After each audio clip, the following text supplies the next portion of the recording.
जय श्री कृष्ण। आप सभी को माघ मास की अमावस्या की ढेरों शुभकामनाएं, मौनी अमावस्या की ढेरों शुभकामनाएं। प्रिय दर्शकों, मौनी अमावस्या बड़ी महत्वपूर्ण अमावस्या है। इसे शास्त्रों में बहुत ही अद्भुत प्रकार से वर्णित किया गया है। आज मैं लेके आया हूं आपके लिए सभी पुराणों से ये जानकारी कि मौनी अमावस्या की महिमा क्या है, क्यों अद्भुत है ये, कैसे ये एक तिथि आपका जीवन बदल सकती है। आप जानते हैं इस एक दिन पर किया गया दान पुण्य 100 वर्ष तक किए गए दान पुण्य के बराबर फल देता है। क्यों देता है, कैसे देता है, ये आज की इस वीडियो में पता चलेगा। कैसे आप अपने पितृ को तृप्त कर सकते हैं, ये एक दिन आपके पितरों को किस प्रकार से 100 वर्ष की तृप्ति दे सकता है। इस स्कंद पुराण में वर्णन आता है, वहां से लाया हूं। आपके लिए पद्मा पुराण में जो वर्णन आता है वहां से भी लाया हूं मैं। आपके लिए अनेकों पुराण जानकारी आपके इस वीडियो में आपको प्राप्त होगी। और विश्वास कीजिए, अगर ये कर्म आपने इस मौनी अमावस्या पर कर लिए तो आपके जीवन के संकटों का नाश निश्चित है। क्योंकि ऐसे ऐसे कर्म है इसमें जो उत्तम फलदायी है, आपके पितरों के निमित्त है। अपने पुण्य कर्म को बढ़ाने का इससे अच्छा और शुभ दिन आ ही नहीं सकता। आप चाहते हैं कि आपके पुण्य का खाता बढ़ जाए, तो आप इस दिन का लाभ पूर्ण रूप से लीजिए। संपूर्ण शास्त्रीय जानकारी आरंभ करता हूं। आपसे निवेदन बस इतना है कि वीडियो यदि थोड़ा सा भी अच्छा लगे तो एक बार लाइक अवश्य कीजिएगा और जितना हो सके शेयर कीजिएगा, क्योंकि बड़ी मेहनत से ये वीडियो बनता है। बहुत सारे पुराणों में रिसर्च करके फिर ये वीडियो बनता है। जब आप लाइक करते हैं, अपने विचार हमारे सामने रखते हैं, कुछ लिखते हैं, तो हमें प्रोत्साहन मिलता है और ये मेहनत सफल जान पड़ती है। अपने पितरों की तृप्ति के लिए, मुक्ति के लिए कमेंट बॉक्स में अवश्य लिखिएगा कौन सी तिथि कब है, व्रत आदि कब करना है, क्या विधि, क्या नियम और क्या गलती नहीं करनी है। यदि आप इसी प्रकार की सही जानकारी पाते रहना चाहते हैं तो चैनल को अभी सब्सक्राइब कीजिए और बेल आइकॉन को प्रेस कीजिए। घंटी जो बना आता है उसको दबाइए, तब आपको हमारे सारे वीडियो प्राप्त होंगे। आइए दर्शकों, जना जानकारी आरंभ करते हैं, बात करते हैं योगा तिथि मौनी अमावस्या की। प्रिय दर्शकों, सबसे पहले ये प्रश्न उठता है कि जो माघ मास की अमावस्या है इसे मौनी अमावस्या क्यों कहते हैं, क्या कारण है। प्रिय दर्शकों, ये जो अमावस्या है ना, इस पर मौन की बड़ी महिमा है, अर्थात मौन धारण की बड़ी महिमा है। मौन धारण करने की महिमा है। मौन से बना मुनि, क्योंकि मुनि क्या करते हैं, मौन रहते हैं, और वहीं से बनी मौनी अमावस्या।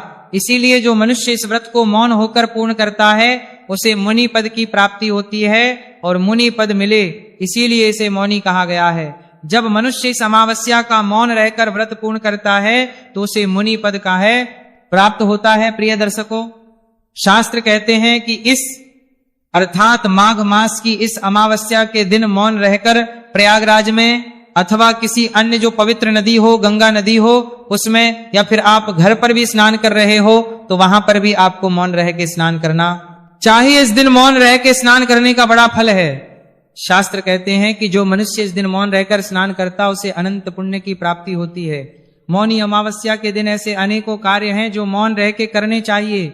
मौन रह के व्रत तो किया ही जाता है, इसके अतिरिक्त समय पर मौन रहने से भिन्न भिन्न पुण्य की प्राप्ति होती है। जैसे स्नान के विषय में कहा गया, पुराण कहते हैं कि जब आप मौनी अमावस्या पर इस प्रकार से मौन रहकर स्नान करते हैं, व्रत करते हैं, तो उससे मुनि पद की प्राप्ति है। मुनि पद क्या है, एक श्रेष्ठतम पद है, उच्च पद है, जो उच्चतम कर्म करने वालों को प्राप्त होता है। ये एक मान्यता है जिसके अनुसार इस कारण से इसे मौनी अमावस्या कहते हैं। इसका एक और कारण वर्णित है, एक और मान्यता है जिसके अनुसार ब्रह्मा जी ने इस दिन स्वयंभू मनु को उत्पन्न करके सृष्टि का निर्माण कार्य आरंभ किया था। इसी अमावस्या को इससे मौनी अमावस्या कहा गया। ब्रह्मा जी ने इस दिन मौन होकर सृष्टि का निर्माण किया और उसके उत्तम परिणाम हुए, इसीलिए इसे मौनी अमावस्या कहा जाता है। पद्म पुराण में वर्णन आता है कि माघ मास के कृष्ण पक्ष की अमावस्या को सूर्योदय से पहले जो तिल और जल से पितरों का तर्पण करता है वह स्वर्ग में सुख भोगता है। इसको समझिए आप कि देखिए, जब आप स्वर्ग में रहते हैं ना, तो स्वर्ग में जब आप रहते हैं तो कुछ ही समय के लिए रहते हैं, जब तक आपके पुण्य रहते हैं। क्योंकि जैसे बैंक में पैसे जब तक रहेंगे तब तक होटल में रह सकते हैं, वैसे ही स्वर्ग में तब तक रहेंगे जब तक आपके पुण्य जीवित हैं। जैसे जैसे पुण्य धीरे धीरे समाप्त हो जाएंगे आपको वापस आना पड़ता है। परंतु जो मनुष्य माघी अमावस्या पर सूर्योदय से पहले पितृ तर्पण आदि करता है उसे अक्षय पुण्य की प्राप्ति होती है, और अक्षय पुण्य प्राप्त करके वो सदा के लिए स्वर्ग में वास करता है।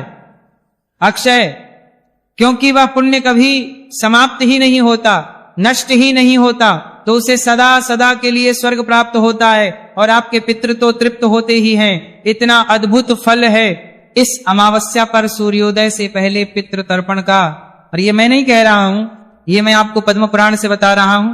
पितृ की तृप्ति अब करना चाहते हैं आप, तो पितृ के लिए आपको करना क्या है कि इस दिन सूर्योदय से पहले आपको उठ जाना है, और उठने के बाद जो आप स्नान करेंगे ना, उस स्नान के जल में पहले गंगा जल डालिएगा, थोड़ा सा और थोड़े से काले तिल डाल दीजिए, और थोड़े से तिल पीस लीजिएगा कि उसका उबटन बना लीजिए। मैं आपको महिमा बता रहा हूं जो पुराण में वर्णित है, आप कर पाएंगे तो बड़ा कल्याणकारी होगा। तो नहाने के लिए जल भरने से पहले उस पात्र में थोड़ा गंगा जल डालिए, थोड़े से काले तेल डाल लीजिए, जल भरिए और उबटन के रूप में तिल का उबटन लगाइए, उससे स्नान कीजिए। स्नान करने के बाद स्वच्छ वस्त्र धारण कीजिए, और जो उपयुक्त स्थान है जहां बैठ के आप पितृ तर्पण कर सकें, गीता जी का पाठ कर सकें, वहां पर बैठना है। पहले एक लोटा लीजिएगा तांबे का या पीतल का, उसमें पहले थोड़ा सा गंगा जल भरिए, फिर शुद्ध जल भरिए, थोड़े से काले तिल उसमें डालिए।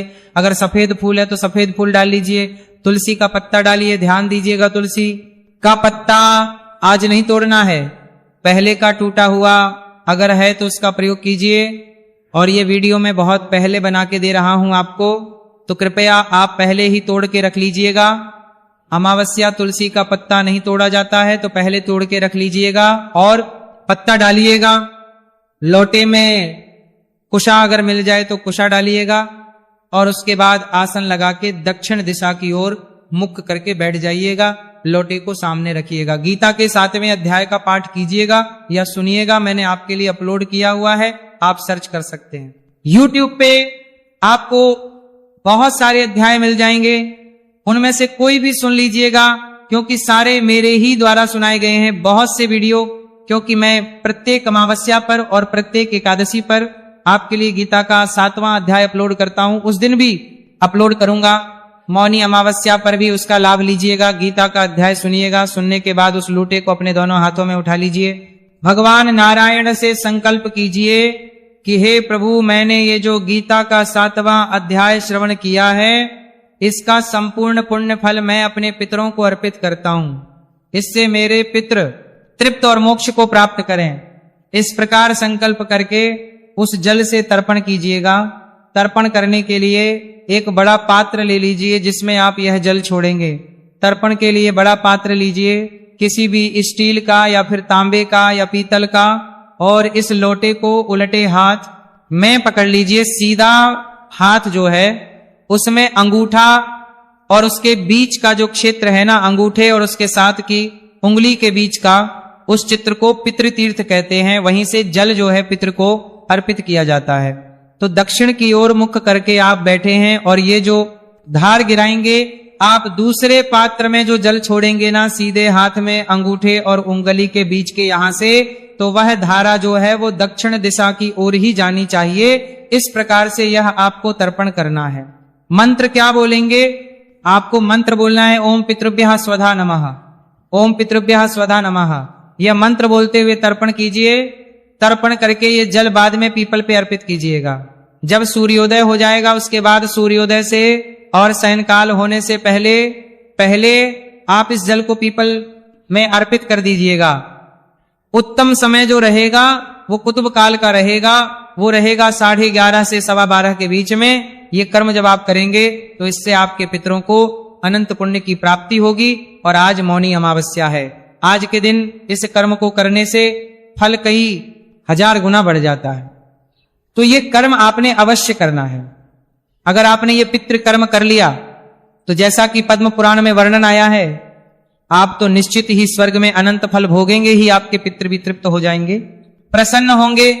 और पितृ प्रसन्न होंगे तो आपके जीवन के संकट कट जाएंगे। अगर आपके लिए संभव हो तो उसी स्थान पर बैठकर आप अपने गुरु मंत्र का जाप कर सकते हैं। ओम नमो नारायण नमः का जाप कर सकते हैं। ओम नमो नारायण नमः, ओम नमो नारायण नमः। बड़ा उत्तम फल है माघ अमावस्या, मौनी अमावस्या के दिन। इसके बाद शास्त्र कहते हैं कि जो मनुष्य इस दिन तिल की गाय अन्य सामग्री सहित ब्राह्मण को दान करता है, वह मनुष्य स्वर्ग लोक में अक्षय सुख भोगता है। तो क्या कीजिएगा कि तिल की गाय बनाइएगा। तिल की गाय 1-2 दिन पहले ही बना के रख लीजिएगा और उसके सहित कुछ और सामग्री भी देनी है, रख लीजिएगा। गोल लड्डू सा बना के उसके गाय बनाने का प्रयास कीजिएगा।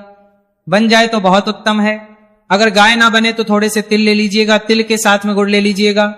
तिल, गुड़ और अन्य सामग्री भी कही गई है ना, तो अन्य सामग्री के रूप में जो सीधे का सामान होता है ना, इसमें थोड़ा सा आटा, दाल, चावल, चीनी और दक्षिणा ये रख के किसी भी वेद पाठी सदाचारी ब्राह्मण को ये दान दे। ये दान आपको अक्षय पुण्य प्रदान करेगा और स्वर्ग में सदा सदा के लिए वास देगा। इससे आपका ये जो जीवन है ना, ये तो संवरेगा ही, क्योंकि जब आपके पुण्य कर्म बढ़ते हैं, आपके पितृ तृप्त होते हैं, तो जो आपका जीवन है उससे दुखों का नाश होता है, मनुष्य को सुखों की प्राप्ति होती है। इसीलिए आप इस कर्म को इस अमावस्या पर अवश्य कीजिएगा। बहुत अधिक मेहनत नहीं है, बहुत छोटी सी मेहनत है, थोड़ा सा समय, लेकिन इसका जो फल है वो शास्त्रों में अनंत कहा गया है। देखिए आगे शास्त्र क्या कहते हैं। शास्त्र कहते हैं कि जो मनुष्य अमावस्या के दिन, माघ की अमावस्या के दिन ब्राह्मण को अन्न धन दान करता है, उसे सदा लक्ष्मी की प्राप्ति होती है, उसे लक्ष्मी कभी नहीं छोड़ती है। तो आप किसी भी अच्छे ब्राह्मण को ध्यान दीजिएगा जिसको आप दान दे रहे हैं। ना वो एक अच्छा ब्राह्मण होना चाहिए, वेद पाठी हो, वेदों का पाठ करता हो, भगवान का भजन करता हो, सदाचार्य ब्राह्मण हो, उसका आचार जो है वो उत्तम ना चाहिए। जब आप उत्तम कर्म करने वाले ब्राह्मण को दान देंगे तो आपको लक्ष्मी जी कभी नहीं छोड़ेंगी, सदा आपके घर में लक्ष्मी जी का वास रहेगा, सदा धन के भंडार भरे रहेंगे। तो इसलिए इस दिन आप ब्राह्मण को ये वस्तुएं दान अवश्य दीजिएगा। दक्षिणा दान देने से आपको अनंत पुण्यों की प्राप्ति होगी।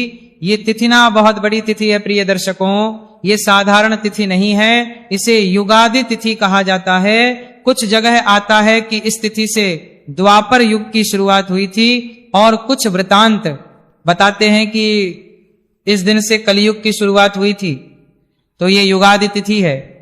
तो शास्त्र कहते हैं कि यदि युगादि तिथि हो और सूर्य मकरस्थ हो, अर्थात सूर्य मकर राशि में गोचर कर रहे हो, सूर्य मकर राशि में हो, तो ऐसे समय पर मौनी अमावस्या का महत्व और अधिक बढ़ जाता है। और इस बार ऐसा ही योग है प्रिय दर्शकों, इस बार ही योग है, क्योंकि 14 तारीख को सूर्यदेव मकर राशि में प्रवेश कर रहे हैं और मौनी अमावस्या उसके बाद आ रही है। इसीलिए मकर में गोचर करेंगे सूर्यदेव और मौनी अमावस्या का योग है।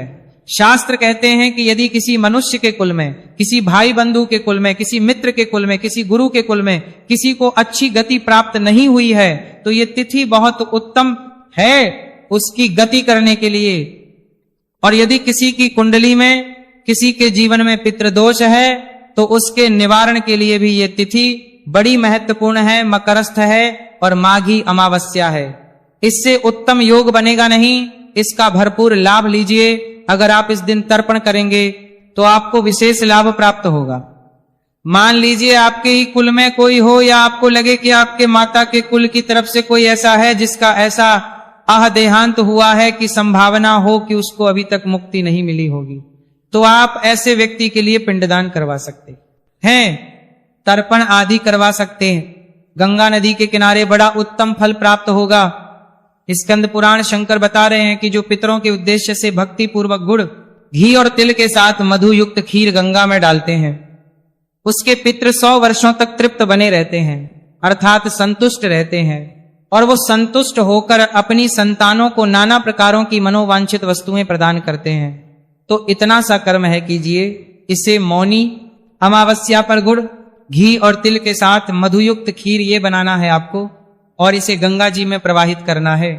इससे आप जो मांगोगे पितृ वही प्रदान करते हैं। बड़ा बड़ा पितृ दोष मिट जाता है। और ये मैं नहीं कह रहा हूं, शिव जी के द्वारा स्कंद पुराण में वर्णित है। प्रिय दर्शकों, आगे वर्णन आता है। शास्त्र कहते हैं कि जो इस दिन मौनी अमावस्या पर पितृ के निमित्त गंगा जल से शिव जी को स्नान कराते हैं, उनके पितृ यदि भारी नरक में भी पड़े हो तो भी वहां हो जाते हैं।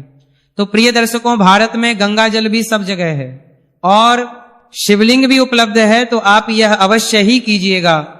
जहां आपको शिवलिंग दिखे आप इस कर्म को करें। अगर घर में भी शिवलिंग है तो आप घर पर भी कर सकते हैं। इससे आपके नरकों में पड़े हुए पितृ भी होंगे ना, तो वो भी तृप्त हो जाएंगे। यहां मैं एक बात बताता चलूं आपको कि जिनके कोई भी पितृपूर्व यदि आत्महत्या से मरे हैं ना, तो वो ये प्रातः काल वाला तर्पण ना की